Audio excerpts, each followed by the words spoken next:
Singapore ম্যাচকে ঘিরে বাংলাদেশের football প্রেমীদের আকাশ সমান প্রত্যাশা ছিল।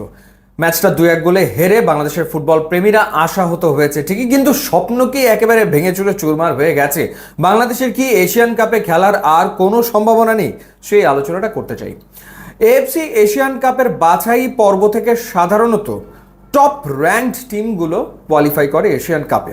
গ্রুপে দেখা যায় যে র্যাঙ্কিংয়ে সবচেয়ে এগিয়ে থাকা যে দলটা, সেই দলটাই সাধারণত কোয়ালিফাই করে। কিন্তু এবারের বাস্তবতা একেবারে ভিন্ন।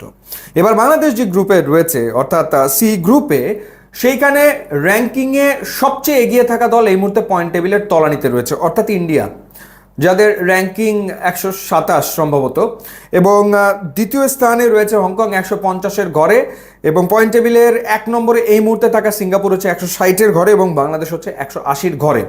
অর্থাৎ র্যাঙ্কিংয়ে সবচেয়ে এগিয়ে থাকা দল পয়েন্ট টেবিলের 4-এ রয়েছে। অর্থাৎ এই গ্রুপে নাটক অনেক বাকি আছে, কারণ বোঝা হয়ে গেছে যে এই গ্রুপে সবাই সবাইকে হারাতে পারে। কোনো দলের পক্ষে সবগুলো ম্যাচ জেতা সম্ভব না, কারণ একটা করে ম্যাচ প্রত্যেকটা দল ড্র করে ফেলেছে। এখন 4 পয়েন্ট নিয়ে সিঙ্গাপুর আছে 1-এ, 4 পয়েন্ট নিয়ে হংকং আছে 2 নম্বরে। বাংলাদেশ আর ইন্ডিয়ার পয়েন্ট হচ্ছে 1। এই পয়েন্ট টেবিলটা একেবারে পাল্টে যাবে নেক্সট ম্যাচে। বাংলাদেশ যদি হংকংকে হারিয়ে ফেলতে পারে তাহলে বাংলাদেশের পয়েন্ট 4, আর ইন্ডিয়া যদি হারিয়ে দেয় সিঙ্গাপুরকে তাহলে ইন্ডিয়ার পয়েন্ট হয়ে যাবে 4 অক্টোবরে। যদি ইন্ডিয়া এবং বাংলাদেশ তারা সিঙ্গাপুর এবং হংকংয়ের বিপক্ষে ম্যাচ জিততে পারে, এবং জেতা খুবই সম্ভব, কারণ হংকংয়ের ম্যাচও আমরা ভারতের বিপক্ষে দেখেছি, পেনাল্টিতে তারা ম্যাচটা জিতে নিয়েছে, কিন্তু তুলনামূলক ভালো ফুটবল ইন্ডিয়াই খেলেছিল, তারা ম্যাচ জিততে পারেনি।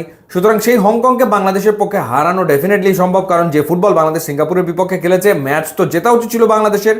তো সেই ক্ষেত্রে যে মানের ফুটবল বাংলাদেশ সিঙ্গাপুরের বিপক্ষে খেলেছে, এই মানের ফুটবল যদি বাংলাদেশ হংকংয়ের এগেনস্টে খেলে উইথ প্রপার ফিনিশিং, তাহলে বাংলাদেশের পক্ষে ম্যাচ জেতা খুবই সম্ভব। এই গ্রুপে সবাই সবাইকে হারাতে পারে, এটা হচ্ছে বাস্তবতা। একই সাথে কিউবা মিচেল যদি বাংলাদেশ দলে যোগ দিয়ে ফেলে, তাহলে বাংলাদেশের শক্তিমত্তা আরও একটুখানি বাড়বে। আর এর ভেতরে যদি কোনো স্ট্রাইকারের সন্ধান পাওয়া যায় তাহলে তো আসলে কথাই নেই। যদি নাও পাওয়া যায়, কিউবা মিচেল যদি যোগ দেয়, তাও বাংলাদেশের শক্তিমত্তা বাড়বে। সেক্ষেত্রে হংকংয়ের বিপক্ষে ডেফিনেটলি বাংলাদেশের ম্যাচ জেতা সম্ভব। এমনকি বাংলাদেশের যে বাকি 4টা ম্যাচ রয়েছে, এর ভেতরে 2টো ঘরে, হংকংয়ের বিপক্ষে আর ইন্ডিয়ার বিপক্ষে অক্টোবরে আর নভেম্বরে, আর 2টো অ্যাওয়ে ম্যাচ, একটা হংকংয়ের বিপক্ষে আর একটা সিঙ্গাপুরের বিপক্ষে। বাংলাদেশের পক্ষে 4টা ম্যাচই জেতা সম্ভব, সেটা সম্ভব। আবার ইন্ডিয়ার যে বাকি ম্যাচগুলো আছে, সেই ম্যাচগুলো ইন্ডিয়ার পক্ষে আসলে জেতা সম্ভব। সো সেই ক্ষেত্রে আমার কাছে মনে হচ্ছে যে 10 পয়েন্ট অন্তত পক্ষে প্রয়োজন পড়বে এশিয়ান কাপে কোয়ালিফাই করার জন্য। 10 পয়েন্ট যদি প্রয়োজন পড়ে বাংলাদেশের, সেই ক্ষেত্রে বাকি যে ম্যাচগুলো আছে, 4 ম্যাচের ভেতরে 2টা ম্যাচ জিততেই হবে। 2টা ম্যাচ জিতলে সেইখান থেকে আসবে 6 পয়েন্ট, এখন আছে 1-7, এবং না, বাংলাদেশের সেই ক্ষেত্রে জিততে হবে আসলে 3টা ম্যাচ, 3 তারিখকে 9 পয়েন্ট, এখন আছে একটা ড্র, তাহলে হচ্ছে 10 পয়েন্ট হয়ে যায়। 4 ম্যাচের ভেতরে বাংলাদেশকে সেই ক্ষেত্রে 3 ম্যাচ জিততে হবে।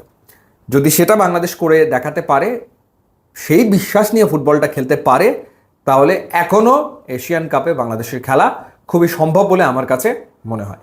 ইউটিউব, ইনস্টাগ্রাম লিঙ্ক আছে, আপনারা যোগ দিলে খুবই খুশি হবে। And thanks for watching.